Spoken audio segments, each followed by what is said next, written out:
Pernahkah kamu dihina hanya karena kamu tidak punya apa-apa? Pernahkah kamu disio-siokan oleh orang yang kamu cintai hanya karena mereka merasa lebih tinggi darimu? Ini adalah kisah tentang seorang pria bernama Arga, pria sederhana yang pernah dicemooh, dianggap tak berguna, bahkan ditinggalkan oleh orang yang seharusnya berdiri di sisinya. Tapi di balik luka yang dalam, lahirlah kekuatan yang tak pernah ia bayangkan. Dari bawah, dari lumpur kehinaan dan air mata, Arga bangkit. Ia tak membalas dengan amarah, tapi dengan kerja keras. Ia tak melawan dengan kata-kata, tapi dengan hasil. Dan suatu hari, dunia yang dulu menertawakannya akan menyebut namanya dengan hormat. Tapi setiap kemenangan selalu punya harga. Dan kadang, harga itu bukan uang, melainkan hati yang harus rela melepaskan. Inilah kisahnya, perjalanan seorang pria yang belajar bahwa balas dendam terbaik bukanlah kesuksesan, tapi pengampunan. Hujan turun deras sore itu. Suara rintiknya menutupi perdebatan yang pecah di ruang tamu, rumah besar keluarga Melisa. Di tengah ruang itu, Arga berdiri kaku, menunduk, menahan emosi yang sejak lama mendidih di dadanya. "Sudahlah Mel, aku capek dihina terus di rumah ini." Suara Arga bergetar tapi tegas. "Aku kerja keras, dari pagi sampai malam, demi kamu. Tapi seolah semua itu gak ada artinya." Melisa, istrinya, menatap Arga dengan wajah datar. "Kerja keras?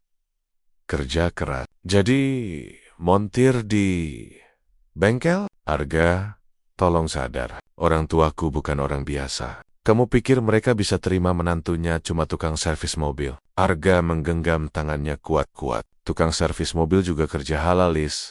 Aku gak minta mereka bangga. Aku cuma minta dihargai." Sebelum Melisa menjawab, terdengar suara berat dari tangga. "Kerja halal?" Suara itu penuh sindiran. Pak Herman, ayah Melisa, menatap tajam sambil turun perlahan. "Kamu pikir cukup dengan kerja halal bisa kasih anak saya hidup layak? Kamu kasih makan dari oli, dari pelumas?" Arga menahan diri agar tidak meledak. "Saya berusaha, Pak. Saya nggak nyerah. Mungkin sekarang saya belum punya apa-apa. Tapi apa?" potong Pak Herman keras. "Kamu pikir kami butuh menantu dengan mimpi? Kami butuh pria yang punya masa depan nyata, bukan janji kosong." Melisa menunduk, tapi wajahnya tidak menunjukkan keberpihakan. Arga menatapnya berharap, namun tatapan itu tidak dibalas.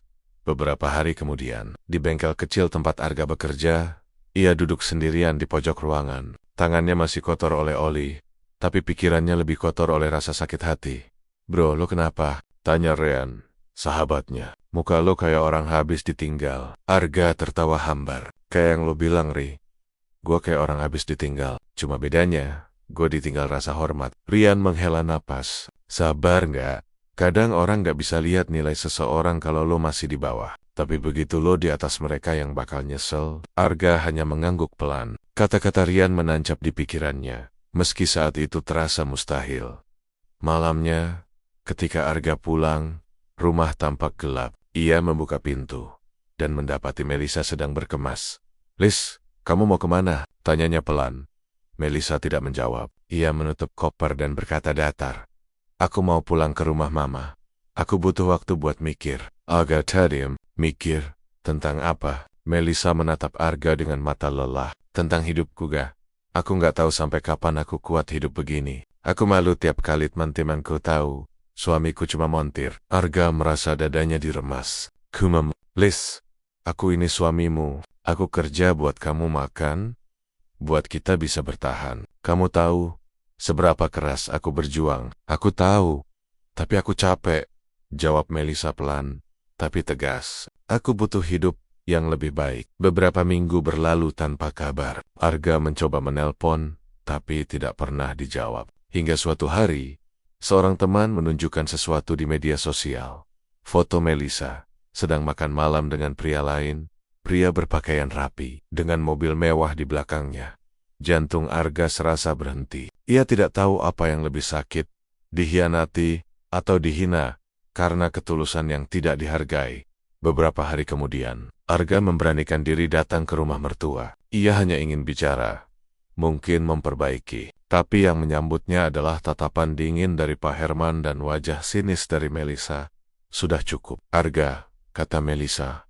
menatap tanpa rasa bersalah. Aku sudah memutuskan. Aku mau cerai. Arga menatap matanya lekat-lekat. Kamu yakin, Liz? Setelah semua yang kita lewati? Melissa menatap balik. Aku yakin. Aku nggak mau terus hidup dalam kekurangan. Pak Herman menimpali.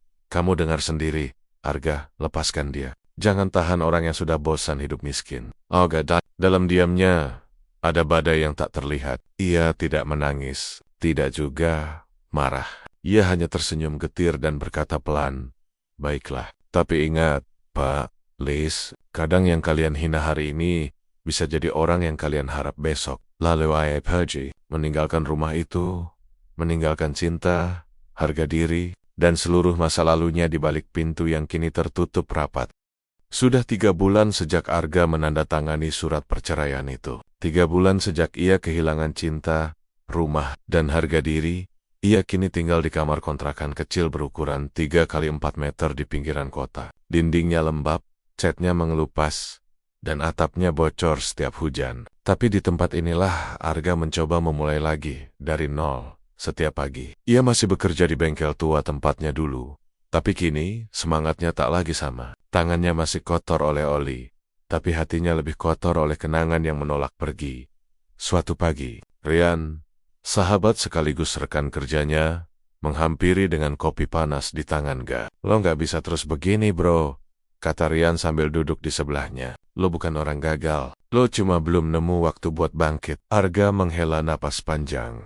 "Bangkit, Rian, gue bahkan nggak tahu buat siapa lagi gue hidup. Melissa udah bahagia dengan orang lain. Bokapnya pasti puas lihat gue jatuh." "Justru itu," jawab Rian, menepuk bahu Arga. "Tunjukin kalau lo bisa berdiri tanpa mereka. Lo pernah bilang lo suka utik-ketik mesin, bikin alat baru kan? Kenapa nggak lo kembangin aja ide itu?" Arga terdiam. Ia menatap tangan kasarnya, tangan yang dulu dihinakan, tapi mungkin, hanya mungkin, bisa menciptakan sesuatu. Malamnya, Arga duduk di meja kayu kecil di kontrakannya. Di depannya ada buku catatan usang, penuh coretan ide dan rancangan mesin. Ia membuka halaman terakhir. Sebuah sketsa lama yang dulu ia buat. Alat cuci mobil otomatis portabel.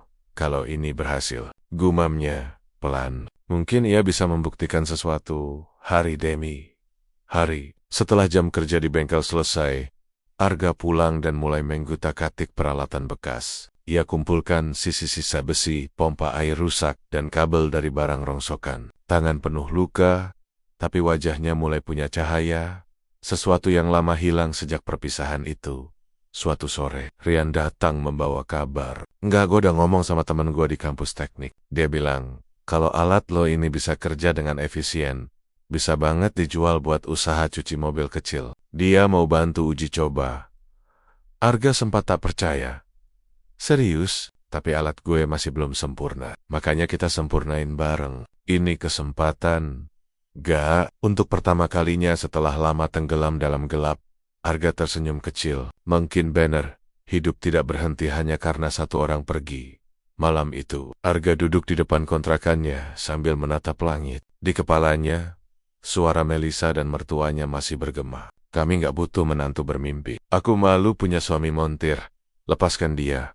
Kamu gak sepadan." Tapi kini, suara itu tidak lagi menenggelamkannya. Ia biarkan kalimat-kalimat itu berubah menjadi bahan bakar. "Kalau kalian anggap aku gak pantas," bisiknya pada dirinya sendiri, "aku akan buktikan kalian salah." Beberapa minggu kemudian, alat yang ia buat mulai menunjukkan hasil. Bersama Ryan, ia mulai menawarkan jasa cuci mobil keliling menggunakan alat rakitannya sendiri. Awalnya hanya 1 pelanggan, lalu 2, lalu mulai banyak yang penasaran karena hasilnya cepat dan bersih. Arga bekerja tanpa lelah, mencuci mobil dari pagi sampai malam. Tapi kali ini bukan lagi sekadar kerja. Ini perjuangan. "Ini harga dirinya, bro. Ini hasil hari ini," kata Rian sambil menyerahkan uang tunai. Arga menatap lembaran itu.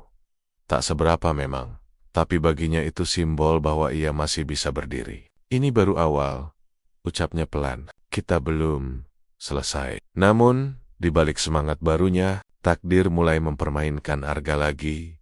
Suatu sore, ketika mereka sedang mencuci mobil di area perumahan elit, Arga melihat sosok yang tak asing.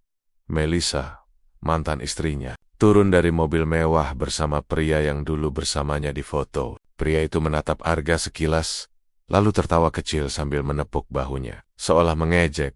Wah, ternyata kamu sekarang tukang cuci keliling gak? Hebat juga ya, makin rendah aja kerjaannya, sindirnya.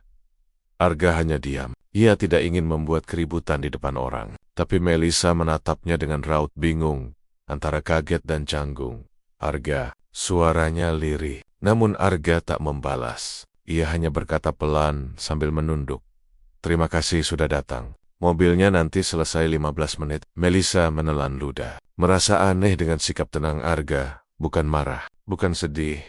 Hanya dingin dan tegas. Malamnya, Arga pulang ke kontrakannya. Tapi bayangan kejadian itu terus menghantui. Ia menatap cermin dan berkata pada dirinya sendiri, jangan benci mereka, Ga. Balas dengan bukti, bukan dengan emosi. Ia menatap tumpukan alat dan rancangan baru di meja. Di sana, di tengah kesunyian malam, ia berjanji, ini baru langkah pertama. Ia akan menciptakan sesuatu yang membuat semua hinaan itu jadi cerita masa lalu. Setahun telah berlalu sejak Arga memulai bisnis cuci mobil kelilingnya. Kini, ia tak lagi hanya membawa ember dan selang di atas motor tua. Ia punya van kecil berlogo Arga Auto Clean, lengkap dengan alat cuci otomatis rakitannya sendiri. Hasil kerja keras dan ketekunan tanpa batas Rian. Sahabatnya tersenyum puas melihat pelanggan makin banyak. Gila gah, dari alat rongsokan, sekarang lo udah punya 4 karyawan dan 2 mobil operasional. Gue bangga banget bro. Arga hanya tersenyum tipis. Kita baru mulai, Rian. Masih jauh jalan ke atas. Namun di balik ketenangan wajahnya, ada bara yang terus menyala. Bara penghinaan yang dulu membakar semangatnya. Setiap kali ia merasa lelah, suara mertuanya kembali terngiang di kepala. Kamu kasih makan dari Oli? Kami gak butuh menantu bermimpi. Dan setiap kali ia mendengar itu, Arga bekerja lebih keras lagi. Suatu siang, Arga mendapat pesan dari seseorang yang tidak dikenal. Pak Arga, saya dari PT Tanjung Motor Group. Kami tertarik dengan alat cuci mobil otomatis Anda. Bisa bertemu besok. Arga, PT Tanjung Motor adalah jaringan dealer mobil besar di kota itu. Ia langsung menyiapkan proposal sederhana yang ia buat sendiri semalaman. Di kepalanya, ini adalah kesempatan emas untuk mengubah segalanya. Keesokan harinya, Arga datang ke kantor besar itu. Gedung tinggi, lantai mengilap, dan aroma wangi ruangan berete membuatnya sedikit gugup. Ia tak menyangka, tempat ini begitu megah, sangat jauh dari bengkel kecil tempat ia dulu bekerja. Namun saat ia masuk ke ruang rapat, jantungnya seolah berhenti. Di ujung meja panjang itu duduk seorang pria paruh baya, Pak Herman, mertuanya dulu. Pak Herman, ucap Arga tak percaya. Pria itu menatapnya dengan ekspresi kaget, lalu cepat mengembalikan wibawanya. Arga, katanya dingin. Jadi, kamu pemilik usaha yang mengajukan kerjasama ini. Arga menelan ludah. Iya pak, saya yang buat alatnya. Saya tidak tahu kalau bapak bagian dari perusahaan ini. Pak Herman menyandarkan punggungnya ke kursi.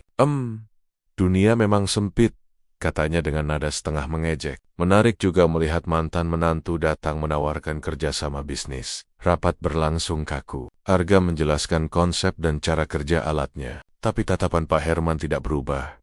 Tetap merendahkan. Setelah presentasi selesai, salah satu direktur berkata, alatnya inovatif. Pak, bisa menghemat waktu dan air. Saya pikir layak dicoba. Namun Pak Herman menimpali cepat.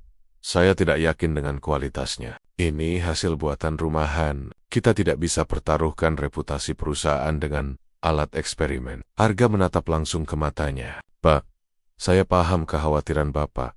Tapi saya bisa buktikan. Beri saya 1 cabang untuk uji coba. Dan saya tanggung semua biayanya. Kalau gagal, saya angkat kaki. Ruangan hening. Semua orang menatap ke arah Pak Herman. Setelah beberapa detik yang terasa seperti menit, pria itu mengangguk pelan. Baik, 1 cabang. Tapi jangan harap belas kasihan kalau gagal. Beberapa hari kemudian, Arga dan timnya mulai memasang sistem di salah satu cabang PT Tanjung Motor. Malam sebelum uji coba, Arga tak bisa tidur. Ia berdiri di depan bengkel lamanya, memandangi lampu-lampu kota yang redup. Rian datang membawakan kopi. Lo, siap bro? Arga tersenyum samar. Gue nggak punya pilihan lain selain siap. Ini hidup gue, Ri. Kalau gagal, gue balik ke nol. Tapi, kalau berhasil, semua hinaan itu nggak akan berarti lagi. Hari uji coba tiba. Banyak yang datang, termasuk beberapa petinggi perusahaan, dan bahkan Pak Herman sendiri. Arga berdiri di samping alatnya, menahan gugup. Baik, mulai. Katanya pada teknisinya. Air mulai menyemprot, sabun otomatis keluar, dan sistem sensor bekerja. Mobil pertama bersih sempurna dalam 3 menit. Semua tepuk tangan, kecuali satu orang, Pak Herman. Masih dayem, tapi kali ini ekspresinya tidak lagi meremehkan, melainkan sulit ditebak.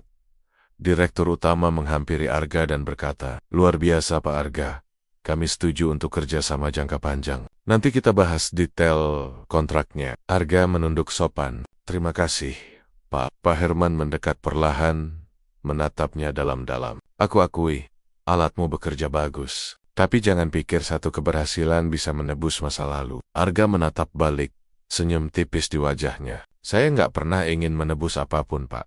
Saya cuma ingin membuktikan kalau yang Bapak hina dulu ternyata bisa berdiri tanpa belas kasihan siapapun." Lalu ia pergi, meninggalkan Pak Herman dengan wajah tegang dan mata yang menyimpan penyesalan samar. Beberapa hari kemudian, kabar menyebar cepat. Media lokal menulis tentang anak bengkel sukses ciptakan alat cuci mobil otomatis. Nama Arga menjadi sorotan. Investor mulai berdatangan, bisnisnya melejit.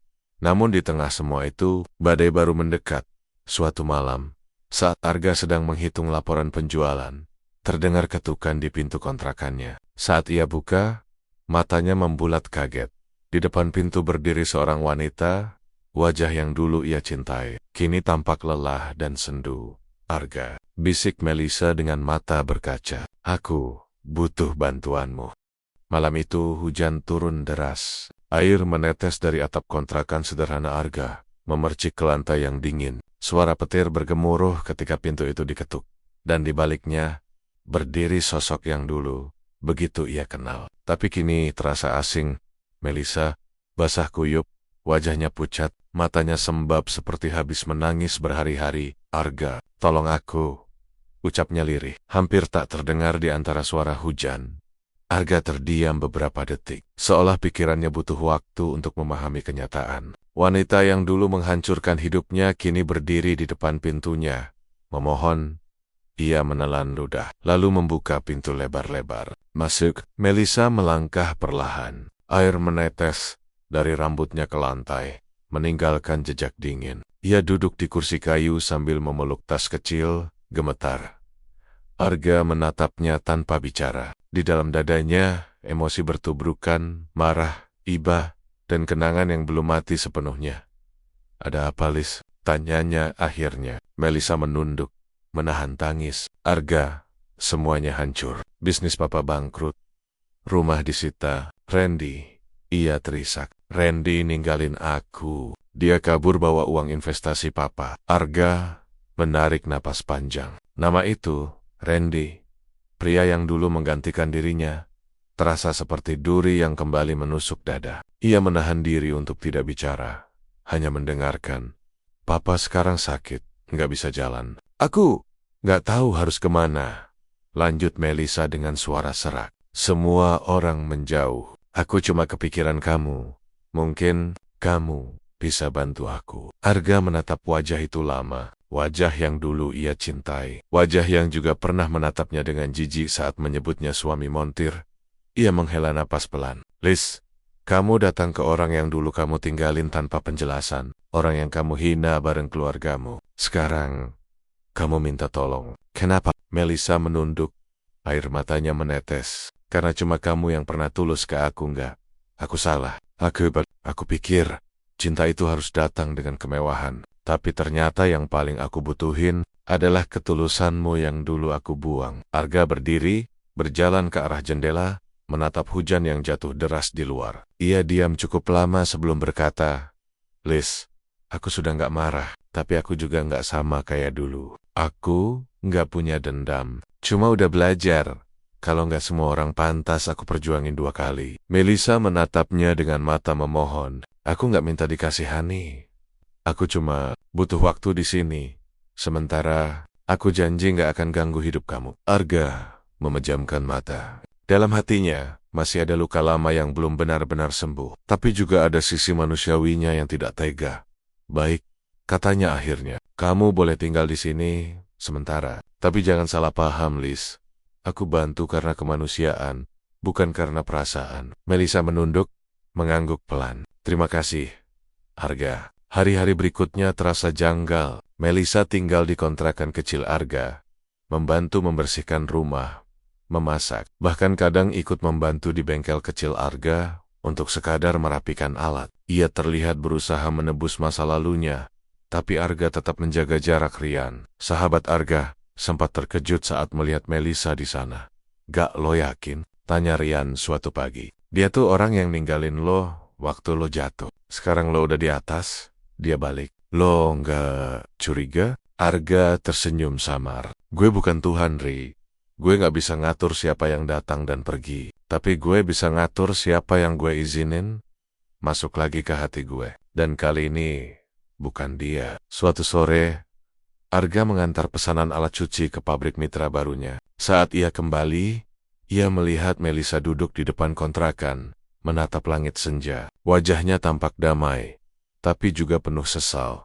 Arga, katanya pelan, aku lihat kamu sekarang bahagia. Aku senang, tapi juga sedih, karena aku sadar, kebahagiaan yang kamu miliki sekarang, seharusnya bisa jadi milik kita dulu. Kalau aku nggak bodoh. Arga menatapnya, lalu berkata tenang, mungkin waktu memang harus jalan begini, Liz.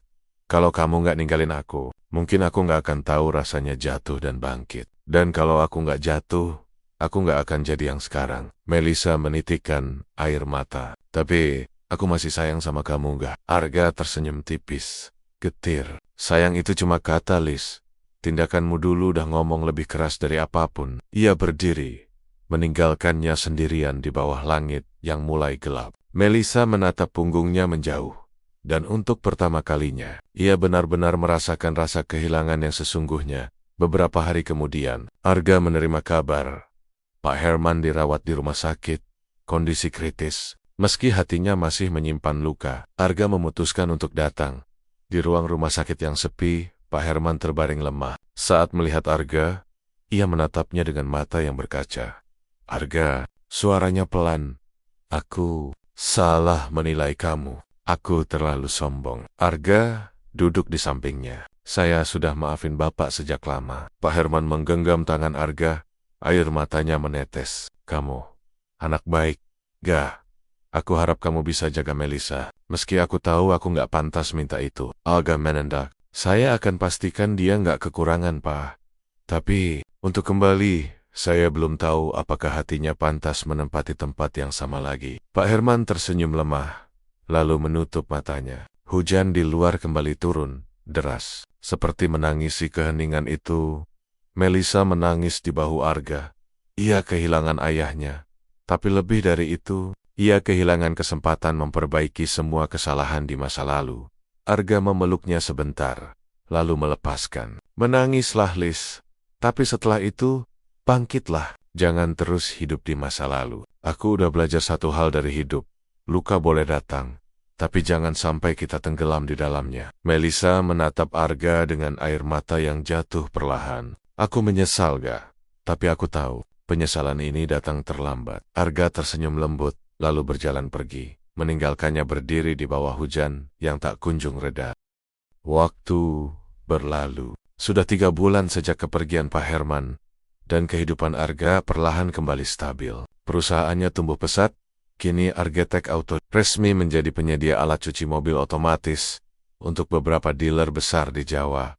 Dari kontrakan sempit, Arga kini punya kantor kecil 2 lantai dengan tim solid yang percaya padanya. Namun di balik semua keberhasilan itu, ada satu hal yang masih belum utuh. Hatinya suatu pagi, Arga sedang memeriksa hasil produksi di pabrik kecilnya. Seorang wanita muda datang menghampiri sambil membawa tablet dan dokumen laporan. Wajahnya tegas tapi ramah. Matanya cerdas, suaranya lembut, namun berwibawa. Pak Arga, ini laporan efisiensi mesin baru yang Bapak minta, katanya, sambil tersenyum kecil. Namanya Nadia, kepala bagian riset yang baru direkrut 2 bulan lalu. Arga menerima dokumen itu. Terima kasih, Nat. Bagus kerjanya. Coba besok kita uji coba langsung. Nadia mengangguk. Baik, Pak. Tapi jangan lupa makan dulu. Saya lihat Bapak dari pagi belum istirahat. Arga tersenyum tipis. Kamu ini kayak Rian aja. Cerewet. Nadia terkekeh. Kalau nggak ada yang cerewet, nanti Bapak lupa jaga diri. Senyum itu sederhana, tulus, dan tanpa penilaian, membuat dada Arga terasa hangat. Entah sejak kapan, ia mulai menikmati percakapan kecil seperti itu. Sesuatu yang dulu tidak pernah ia dapatkan dari Melisa. Sore hari, Rian menepuk pundak Arga sambil nyengir. Bos, jujur deh, lo ada rasa sama Nadia kan? Agak, apaan sih lo, Ri? Jangan ngawur, Rian. Lo aja yang gak sadar. Cara lo lihat dia beda. Gue tahu banget mata lo kalau lagi kagum sama sesuatu. Arga hanya menggeleng. Gue belum siap buat itu, Ri. Luka gue belum kering. Ya justru itu gak. Luka lo yang bikin lo kuat sekarang. Jawab Rian serius. Bukan berarti lo harus menutup diri selamanya. Arga terdiam lama. Kata-kata itu menusuk hati. Mungkin benar. Luka tidak harus disembuhkan dengan menunggu waktu. Tapi dengan berani membuka diri lagi. Beberapa hari kemudian, Arga dan Nadia melakukan perjalanan ke luar kota untuk meninjau cabang baru. Selama perjalanan, mereka banyak mengobrol tentang kerja, tentang hidup, tentang impian.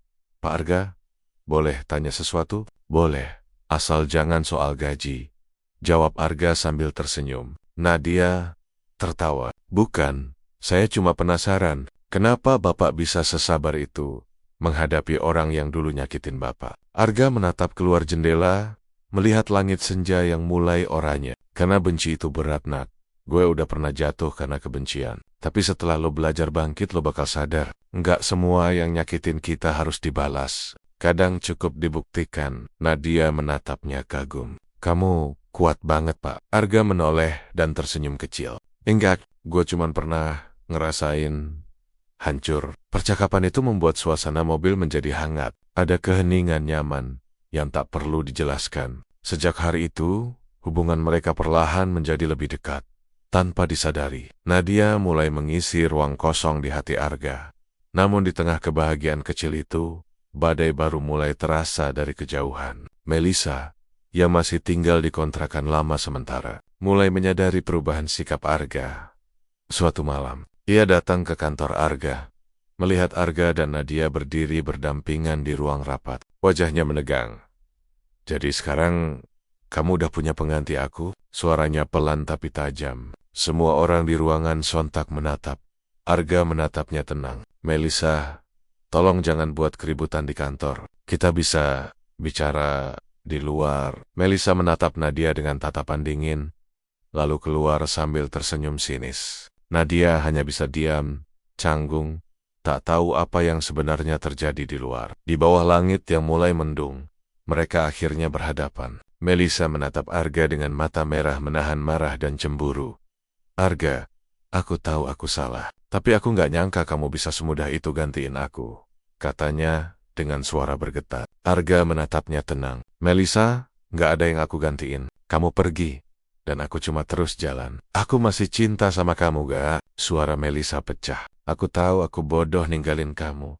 Tapi aku udah berubah. Aku pengen mulai lagi! Arga menatapnya lama, lalu berkata pelan tapi tajam, Lis.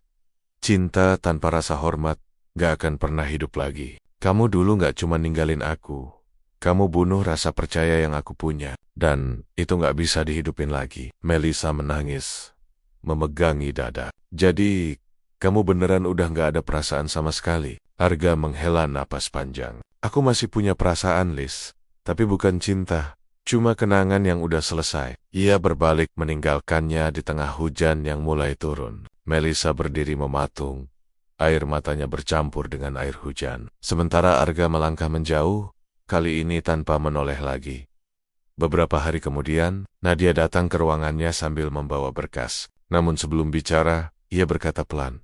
Pak Arga, saya tahu masa lalu Bapak berat. Tapi saya percaya, seseorang sekuat Bapak pantas bahagia lagi. Dan kalau Bapak butuh teman, saya di sini. Arga menatapnya, melihat kehangatan tulus di mata itu. Untuk pertama kalinya sejak lama, Ia merasa hatinya tak lagi berat. Ia tersenyum kecil, berkata pelan, "Terima kasih, Nat. Mungkin ini awal yang baru." Di luar, hujan berhenti. Langit cerah lagi, meninggalkan aroma tanah basah yang menenangkan. Arga berdiri di depan jendela kantornya, menatap langit sambil berbisik, "Kadang luka nggak untuk dilupakan, tapi untuk diingat, supaya kita nggak jatuh di tempat yang sama 2 kali." Dan untuk pertama kalinya sejak perceraian itu, Arga tersenyum bukan karena kemenangan, tapi karena kedamaian. 3 tahun berlalu sejak hari itu. Nama Arga Pratama kini dikenal luas, bukan hanya di Indonesia, tapi juga mulai menembus pasar Asia.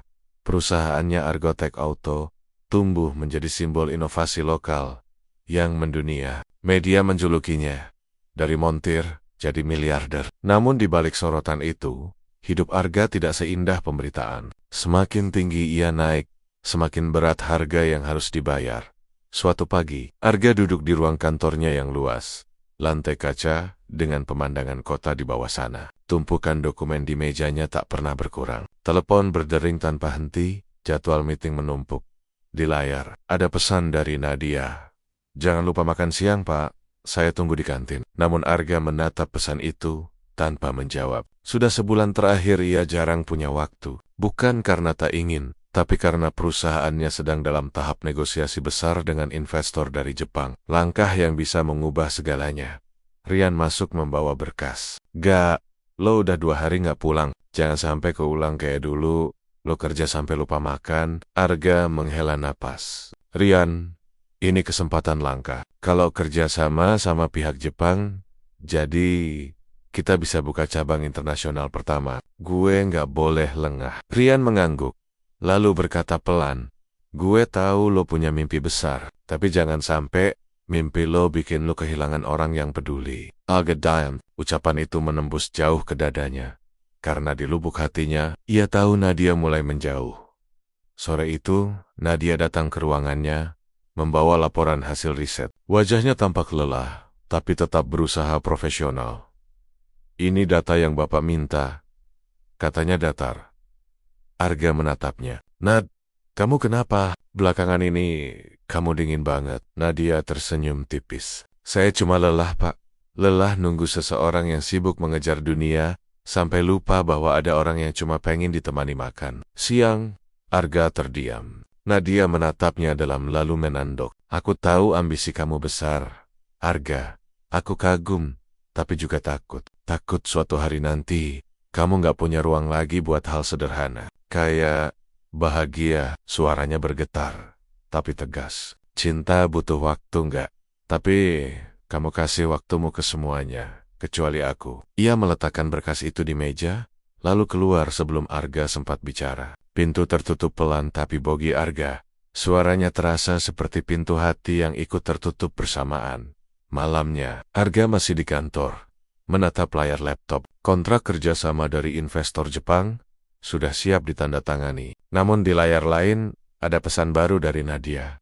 "Aku butuh waktu sendiri. Jangan cari aku dulu." Arga menutup laptopnya, menatap kosong ke arah jendela. Di luar, lampu-lampu kota berkilau seperti bintang, indah tapi dingin. Ia menyadari sesuatu. Kesuksesan membuatnya berdiri di tempat tinggi, tapi juga sendirian. Beberapa hari kemudian, Arga menghadiri pertemuan penting di hotel besar. Investor Jepang, Mr. Tanaka, tampak puas dengan hasil negosiasi. "Arga-san, your innovation is very impressive," katanya sambil menjabat tangan Arga. "Kami ingin kerjasama eksklusif dengan Anda.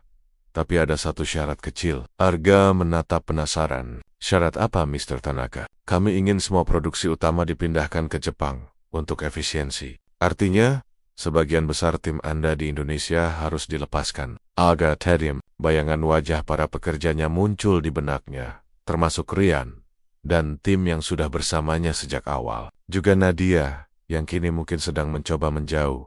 Ia menelan ludah. "Kalau saya tolak?" Tanaka tersenyum sopan. "Maka kami akan mencari kerja sama lain. Kesempatan sebesar ini tidak datang 2 kali." Malam itu, Arga pulang ke rumahnya yang besar, tapi sunyi. Ia duduk di ruang tamu, menatap tumpukan penghargaan di rak kaca. Semuanya bersinar, tapi entah mengapa, ia merasa hampa.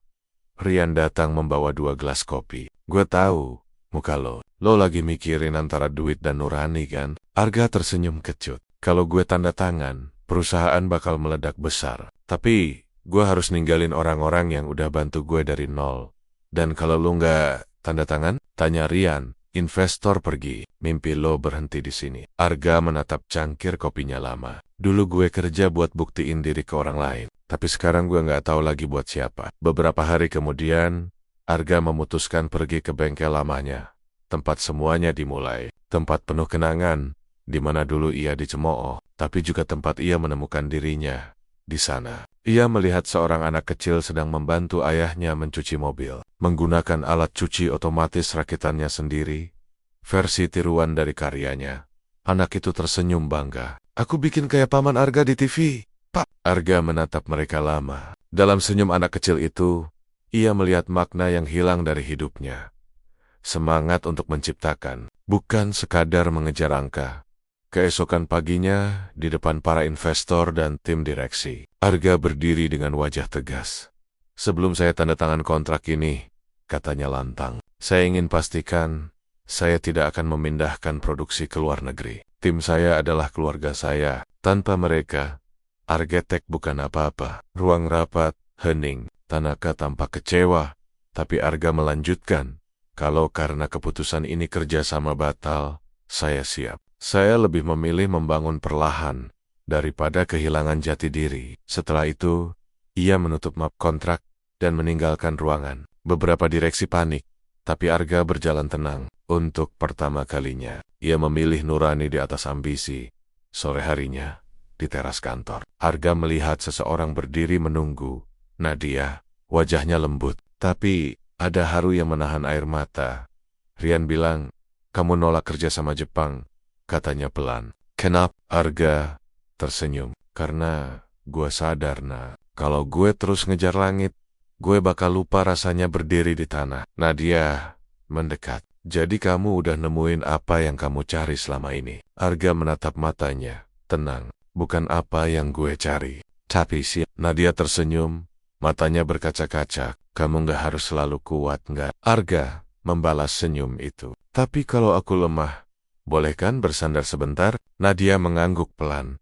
Lalu Arga menariknya ke dalam pelukan. Di luar, matahari sore memancar lembut. Dan untuk pertama kalinya, Arga benar-benar merasa utuh. Kedamaian.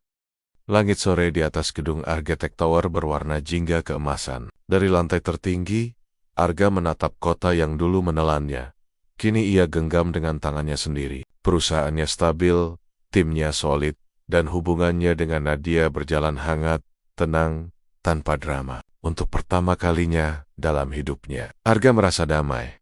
Namun kedamaian itu hanya bertahan sampai telepon berdering sore itu. Pak Arga, maaf mengganggu. Suara sekretarisnya terdengar gugup. Ada seseorang yang ingin menemui Bapak, katanya. Ini penting. Namanya Melissa. Darah Arga seolah berhenti mengalir sejenak. Suara itu sudah lama tak ia dengar. Tapi nama itu masih punya gema tersendiri di dadanya. Beberapa menit kemudian, pintu ruangannya terbuka. Melissa berdiri di sana. Dengan tubuh kurus dan mata sembab. Wajah cantiknya masih ada. Tapi kini diselimuti oleh penyesalan dan lelah yang dalam. Arga, suaranya pelan, nyaris bergetar. Arga menatapnya. Tenang, tapi waspada. Silakan duduk. Melissa duduk perlahan, menunduk lama sebelum berani bicara. Aku nggak datang buat minta maaf atau minta balikan. Aku cuma pengen ngomong sesuatu sebelum terlambat. Arga diam, menunggu. Melissa menarik napas panjang. Air matanya mulai jatuh. Dulu, waktu kita masih nikah, aku pernah hamil. Tapi, aku nggak pernah bilang ke kamu. Karena saat itu aku pikir, anak itu bakal ngikat aku ke kamu selamanya. Dan aku nggak mau. Arga menatapnya tajam. Apa maksudmu? Setelah aku pergi, aku keguguran. Aku kehilangan anak kita. Suara Melissa pecah. Tubuhnya bergetar hebat. Aku pikir aku bisa bahagia dengan pilihan yang aku ambil. Tapi ternyata, aku cuma kehilangan semuanya. Aku sakit gak? Dokter bilang, kankerku udah menyebar. Ruangan hening. Hanya suara jam dinding berdetak perlahan. Seolah ikut menahan napas. Arga menutup matanya, mencoba menenangkan badai yang tiba-tiba muncul di dadanya. Sakit, marah, sedih, semua bercampur menjadi satu. Melissa menunduk, menangis tanpa suara. "Aku nggak minta kamu kasihan, nggak," katanya parau. "Aku cuma pengen kamu tahu, semua yang dulu aku lakuin ke kamu. Semua penghinaan dari orang tuaku. Aku tahu, itu salah. Dan aku udah bayar mahal banget." Arga menatapnya lama. "Kenapa kamu baru ngomong sekarang?" "Karena aku takut mati dengan rasa bersalah." Matanya menatap lurus, tulus, dalam ketakutan. "Aku cuma pengen minta maaf. Sekali ini aja. Biar aku bisa tenang." Beberapa saat berlalu dalam diam. Arga berdiri, berjalan ke jendela. Hujan turun perlahan, membasahi kakak. Seperti langit ikut menangis. "Aku nggak tahu harus marah atau kasihan," katanya akhirnya. "Dulu kamu hancurin hidup aku, Liz. Tapi tanpa itu, mungkin aku nggak akan jadi seperti sekarang." Ea menatap Nia. "Kali ini tanpa kebencian. Kalau kamu nyesel, aku maafin. Bukan karena aku lupa, tapi karena aku nggak mau hidup dengan dendam lagi." Melissa menatapnya dengan air mata berlinang. "Kamu masih orang yang sama gak? Selalu lebih baik dari aku." Arga tersenyum tipis. "Bukan, Liz. Aku cuma belajar dari luka yang kamu kasih." Beberapa hari kemudian, Arga menemani Melissa ke rumah sakit untuk perawatan. Nadia sempat ragu, tapi akhirnya memahami. "Kalau itu bisa bikin kamu tenang, aku dukung," katanya lembut. "Kadang memaafkan bukan buat orang lain, tapi buat diri sendiri." Arga menggenggam tangannya. "Terima kasih, Nat. Kamu nggak tahu betapa banyaknya hal yang udah kamu sembuhkan dalam diri aku." Minggu-minggu berlalu. Kondisi Melissa semakin memburuk. Suatu malam, Arga menerima telepon dari rumah sakit. "Pak Arga, pasien atas nama Melissa sudah berpulang dengan tenang," kata perawat itu pelan. Arga diam lama, lalu menutup telepon. Ia duduk di dalam mobil, menatap hujan di luar jendela, kali ini bukan dengan kemarahan, tapi dengan rasa lega yang sendu. Ia berbisik, "Semoga kamu tenang di sana, Liz." Akhirnya, semuanya selesai. Beberapa hari kemudian, Arga berdiri di makam sederhana, membawa bunga putih. Ia menaburkannya perlahan, lalu berlatat. Di belakangnya, Nadia datang menghampiri, menggenggam tangannya erat. "Dia pernah nyakitin kamu, tapi kamu tetap datang ke sini," kata Nadia lembut. "Kenapa?" Arga tersenyum kecil. "Karena gue sadar, Nat, orang bisa berubah. Dan kadang, yang paling kita benci pun cuma manusia yang lagi tersesat." Ia menatap langit yang cerah. "Gue udah berjuang dari bawah, dilukai, dihina, ditinggalkan. Tapi kalau semua itu nggak terjadi, gue nggak akan pernah ngerti makna kata ikhlas." Nadia tersenyum, matanya berkaca-kaca. "Jadi, ini akhirnya?" Arga mengangguk pelan. "Bukan akhir, Nat. Ini awal.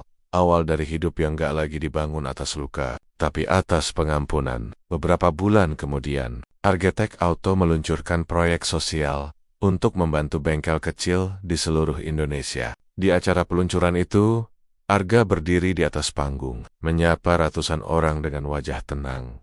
"Hidup mengajarkan saya bahwa penghinaan bisa menjadi bahan bakar untuk bangkit," katanya. "Tapi hanya pengampunan yang bisa membuat seseorang benar-benar bebas." Tepuk tangan menggema di seluruh ruangan. Di antara kerumunan, Nadia menatap Arga dengan bangga. Dan untuk pertama kalinya dalam perjalanan panjang itu, Arga benar-benar tersenyum tanpa sisa luka. Dari seorang pria yang pernah dihina, ditinggalkan, dan direndahkan, Arga tumbuh menjadi sosok yang tidak hanya berhasil, tapi juga bijak. Ia membuktikan bahwa balas dendam terbaik bukanlah kesuksesan, melainkan kemampuan untuk memaafkan tanpa kehilangan harga diri. Karena pada akhirnya, kemenangan sejati bukan saat dunia berlutut, tapi saat hati bisa berdamai dengan masa lalu.